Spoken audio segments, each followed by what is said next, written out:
October 2009 saw Golden Ghana crowned as football's under-20 champions of the world, the first time an African country has won FIFA's second biggest tournament.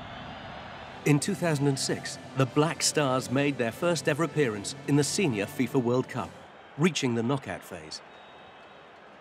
Ghana has won the FIFA Under-17 World Cup twice.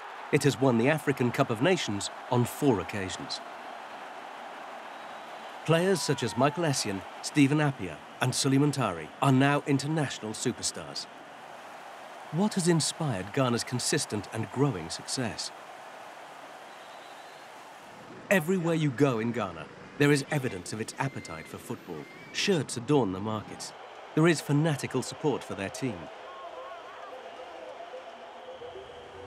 Any available space is put into use as a pitch. However, passion for football is not enough. Over 3 decades, FIFA has placed a strong emphasis on development to create a more level playing field for the world game. It has helped emerging countries such as Ghana to create the firm foundations for sustainable growth. FIFA's Goal project has aided many national associations to establish a strong base for future success. Sampon Kablan is the FIFA Development Officer for West Africa.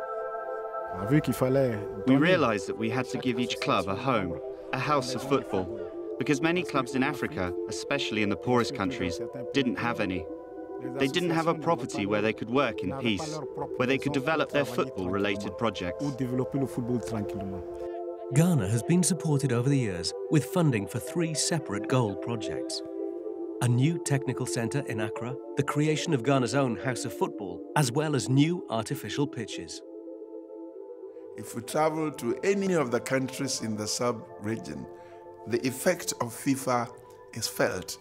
Today, the administration is firm on the ground and things are moving on well. Structures have been made. Instead of playing on the rugged pitches which we have, now you have a smooth sailing pitch where it's easy to control the ball, there's the fluency. Things are getting better and better.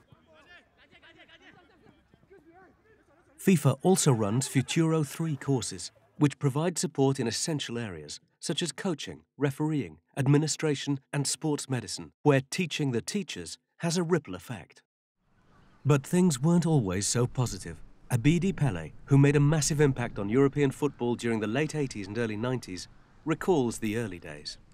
During those times, footballers were not respected in our continent.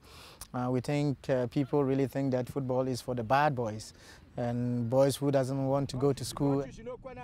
FIFA's contribution in the continent has been tremendous and huge to us, because if you look at from the 90s, there was still a big gap between the rest of the world and Africa when it comes to football.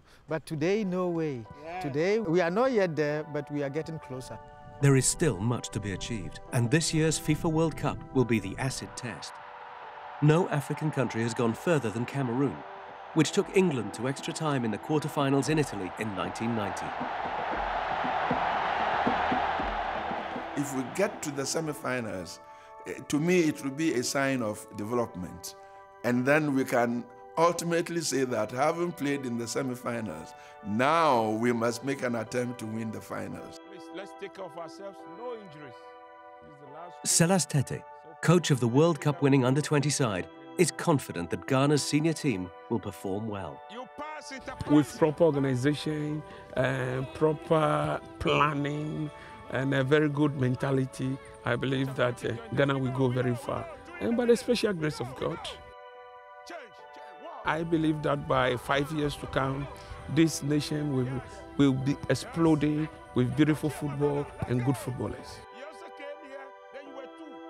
Development initiatives on a big scale do work and are now paying dividends. It is often predicted that Africa's time will come. One day soon, an African side will become the first to reach the last 4 of the FIFA World Cup. It could be this year. It could be Ghana.